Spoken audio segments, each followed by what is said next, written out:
I've been doing 3D models for quite a while, and 3D printing was always very interesting to me, so I finally bought one. But I really didn't have any models ready for 3D printing, so I made one. I used a design from other artists, whose name I definitely cannot pronounce. This is not one-to-one copy, but it's pretty damn close to it.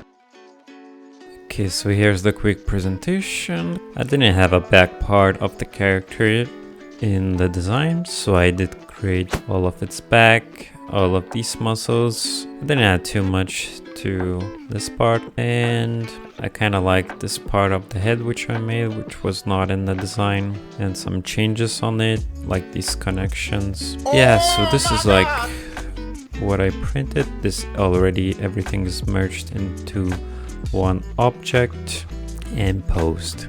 I never had or used 3D printer before, so I had a lot to figure it out. What I did first is I thought I should buy a really good already made model and try to learn from it. I got this Asuka already pre-sliced model, but I did play with it and slice myself, and I made quite a few problems with that.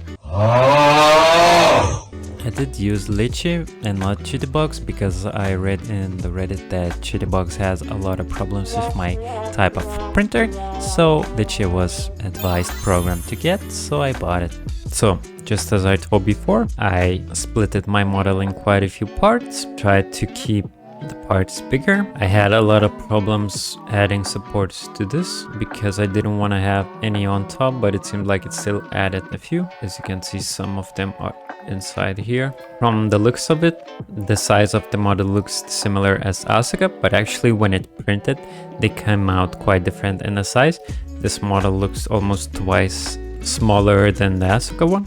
And yeah, I still did a few mistakes with it, and I had some errors with the print. I'm not completely sure why.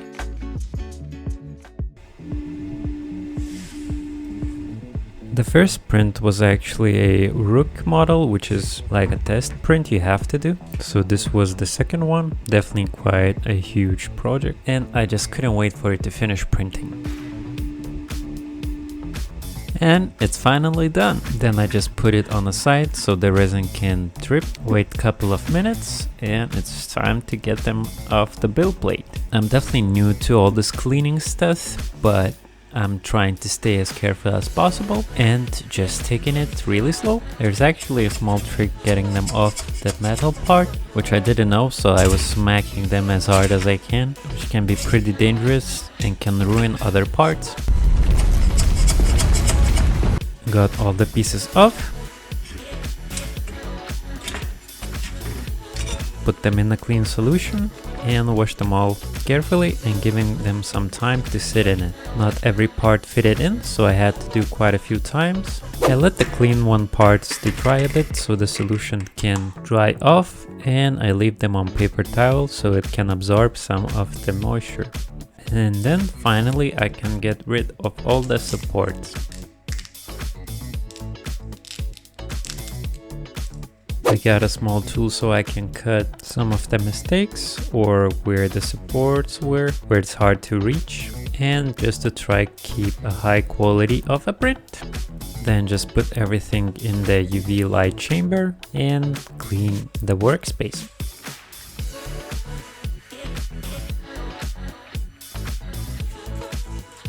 I had to glue the parts because they were not staying joined together if I just leave them without glue. Here how looks the finished print.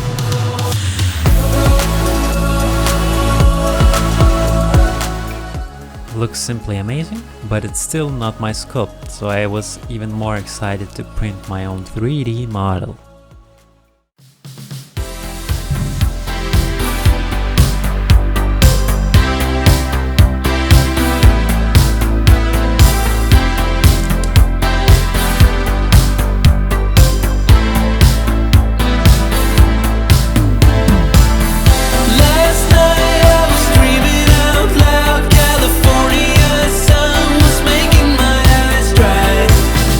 Next year, the winter, let's